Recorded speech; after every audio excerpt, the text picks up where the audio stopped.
Dear students, আজকের এই ভিডিওতে আমি ক্লাস 12-এর থার্ড সেমিস্টারের ইংলিশ সিলেবাসের অন্তর্গত একটা কবিতা আওয়ার ক্যাজুয়াল ট্রি তোমরা দেখতে পাচ্ছ বোর্ডে, তরু দত্তের লেখা।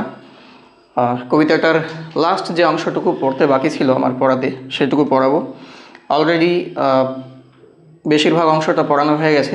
4টে পার্ট ভিডিও আপলোড করা হয়েছে চ্যানেলে। যাদের দেখা হয়নি তোমরা ডেসক্রিপশন বক্সে লিঙ্ক দেওয়া আছে, গিয়ে দেখে নাও।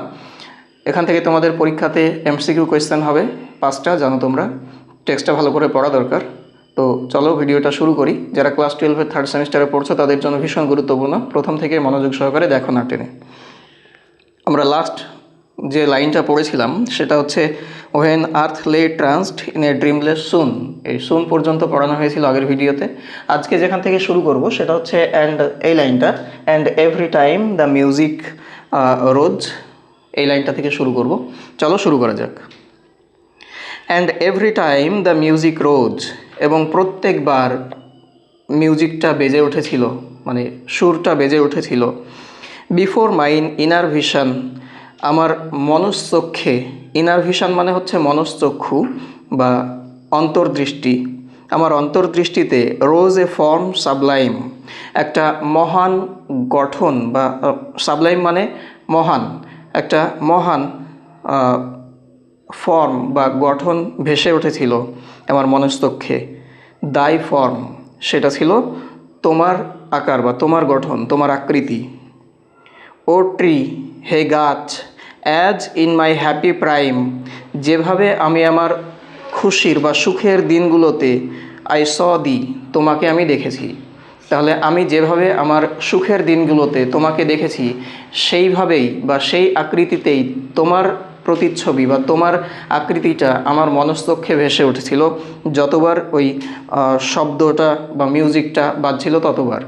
এখানে কবি তরু দত্ত এখন তো বড় হয়েছেন, ওনার হ্যাপি দিনগুলো বলতে, হ্যাপি বা প্রাইম টাইম বলতে ওই শৈশবের যে দিনগুলোতে উনি খেলা করতেন গাছটার নিচে, সেই সময়টাকে বোঝানো হয়েছে। সেই সময় উনি তার সঙ্গীদের সঙ্গে গাছের নিচে খেলা করতেন, সুখের ছিল দিনগুলো।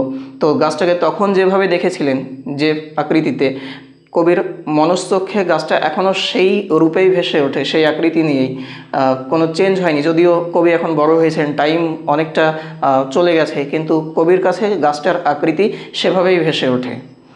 তারপরের লাইন দেখো, আই স দি, আমি তোমাকে দেখেছি, in my own loved native clime, আমার নিজের প্রিয় দেশজ জলবায়ুতে। লাভড মানে এখানে প্রিয়, নেটিভ মানে দেশীয় বা দেশজ, ক্লাইম মানে হচ্ছে জলবায়ু, ক্লাইমেট মানে জলবায়ু, সেখান থেকে clime. In my own loved native clime, আমার নিজের প্রিয় দেশজ জলবায়ুতে আমি তোমাকে যেমনভাবে দেখেছি, এখনও ঠিক সেভাবেই আমার মনস্তক্ষে তুমি ভেসে ওঠো। দেয়ারফোর আই ফেইন উড কনসিক্রেট এ লে, দেয়ারফোর মানে সুতরাং বা তাই, আই ফেইন আমি সানন্দে, ফেইন মানে আনন্দের সহিত বা সানন্দে, উড কনসিক্রেট, কনসিক্রেট মানে উৎসর্গ করা, ডেডিকেট করা, আমি উৎসর্গ করব, এ লে, লে মানে হচ্ছে এখানে কবিতা, পোয়েম। তাই আমি আনন্দের সঙ্গে একটা কবিতা উৎসর্গ করব, আনটু দাই অনর, তোমার সম্মানে, বা তোমাকে সম্মান জানিয়ে একটা কবিতা আমি উৎসর্গ করব। ট্রি গাছ, বিলাভেড অফ দোজ, তাদের প্রিয়, বিলাভেড মানে প্রিয়, আর দোজ মানে সেই সমস্ত মানুষদের বা তাদের, who now in blessed sleep for aye repose, যারা এখন ব্লেসেড স্লিপ, ব্লেসেড স্লিপ মানে হচ্ছে তোমার আশীর্বাদধন্য ঘুমে ঘুমিয়ে আছে, ফর আই রিপোজ বিশ্রামরত অবস্থায় আছে। মানে কবি ওই শৈশবে যে মানুষদের সঙ্গে খেলতেন বা যে তার সঙ্গীদের সঙ্গে খেলতেন, আমরা নাম পেয়েছিলাম ইন্ট্রোডাক্টরি যে ভিডিওটা করেছিলাম, সেখানে আছে দেখবে, অরু এবং আবজু, দুজন কবির কাজিন, তাদের সঙ্গে খেলা করতেন। তো তারা এখন বিশ্রামরত অবস্থায় আছে, চিরঘুমের মধ্যে, মানে তারা মারা গেছে, they no longer exist on the earth, মারা গেছে তারা। তো সেটাই বলছেন যে যারা এখন চিরঘুমে রয়েছে, বিশ্রামরত অবস্থায় রয়েছে শান্তিতে, তাদের কাছে তুমি প্রিয় ছিলে। ডেয়ারার দ্যান লাইফ টু মি, তারা আমার কাছে কেমন ছিল, ডেয়ারার দ্যান লাইফ, আমার প্রাণের চেয়েও প্রিয় ছিল, টু মি আমার কাছে। অ্যালাস হাই, অনুতাপ করছেন কবি যে তারা আমার কাছে প্রাণাধিক প্রিয় ছিল, আমার প্রাণের চেয়েও প্রিয় ছিল, কিন্তু তারা এখন আর নেই, তার জন্য তিনি অনুতাপ করছেন। ওয়ার দে, তারা ছিল। তারপরের লাইন দেখো, must thou be numbered when my days are done with deathless trees. Must thou be numbered মানে তুমিও স্থান পাবে বা তোমারও সংখ্যা নির্ণয় করা হবে। হোয়েন মাই ডেজ আর ডান, যখন আমার দিন ফুরিয়ে যাবে। ডান মানে এখানে শেষ হয়ে যাওয়া, ফুরিয়ে যাওয়া। যখন আমার দিনগুলো ফুরিয়ে যাবে, উইথ ডেথলেস ট্রিজ, মৃত্যুহীন গাছেদের সঙ্গে। মানে যখন আমার দিন ফুরবে, মানে আমি যখন মারা যাব, পৃথিবীতে আর থাকবো না, তখন তুমিও এই মৃত্যুহীন গাছেদের সঙ্গে স্থান পাবে। Like those in বড়োডেল। বড়োডেল হচ্ছে একটা উপত্যকা, ভ্যালির নাম। এই বড়োডেল উপত্যকায় যে গাছেরা আছে, সেই গাছেদের সঙ্গে, মৃত্যুহীন গাছেদের সঙ্গে তোমারও স্থান হবে, তুমিও স্থান পাবে যখন আমার দিন ফুরিয়ে যাবে তখন। বড়োডেল উপত্যকাটার নাম মনে রাখবে, আন্ডারলাইন করে রাখো। তারপরে দেখো পরের line, under whose awful branches lingered pale. Under whose awful branches, যার সম্ভ্রম জাগানো শাখা প্রশাখার নিচে, লিঙ্গার্ড মানে অবস্থান করত, পেল বিবর্ণ, ফেয়ার ট্রেম্বলিং হোপ। কী কী অবস্থান করত? ফেয়ার ভয়, ট্রেম্বলিং হোপ কম্পিত আশা বা দোদুল্যমান আশা, ট্রেম্বলিং মানে কম্পমান, দোদুল্যমান, অ্যান্ড ডেথ এবং মৃত্যু, দ্য স্কেলেটন কঙ্কাল।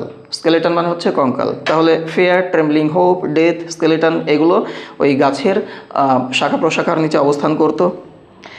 অ্যান্ড টাইম দ্য শ্যাডো, এবং সময় যা ছায়া, মানে সময় ছায়ার মতো, সেটা অবস্থান করত। অ্যান্ড দো উইক দ্য ভার্স, এবং যদিও এই কবিতাটা দুর্বল, ভার্স মানে কবিতা, এই যে কবিতাটা উৎসর্গ করার কথা বললেন কবি, সেই কবিতাটা মানে এই কবিতাটাই ধরতে পারো। যদিও কবিতাটা দুর্বল, দ্যাট উড দাই বিউটি ফেইন ও ফেইন রিহার্স, তবুও এই কবিতায় তোমার সৌন্দর্যের প্রশংসা বারংবার ঘুরে ফিরে আসবে। রিহার্স মানে বারংবার আসা, ঘুরে ফিরে আসা।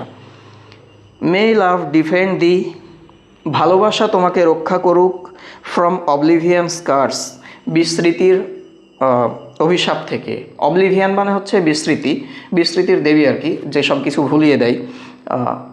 তার অভিশাপ থেকে, কার্স মানে অভিশাপ, তার অভিশাপ থেকে ভালোবাসা তোমাকে রক্ষা করুন। এখানে দেখো লাভ এবং অবলিভিয়ান দুটোর প্রথম লেটার, লাভের এল এবং অবলিভিয়ানের ও ক্যাপিটাল লেটারে লেখা হয়েছে। এখানে লাভের যিনি গডেস বা দেবী, তাকে রেফার করা হচ্ছে, এবং অবলিভিয়ানের গডেস বা দেবীকে রেফার করা হচ্ছে। তার জন্য ওগুলো প্রপার নাউন, সেই জন্য তোমার ক্যাপিটাল লেটারে লেখা হয়েছে। তো বিস্মৃতির অভিশাপ থেকে ভালোবাসা তোমাকে রক্ষা করুক, এই বলে কবিতাটা শেষ হচ্ছে এখানেই। পুরো কবিতাটা পড়া হলো, তোমাদের কেমন লাগলো জানিও কমেন্ট করে। আমার চ্যানেলটা অবশ্যই সাবস্ক্রাইব করে রেখো।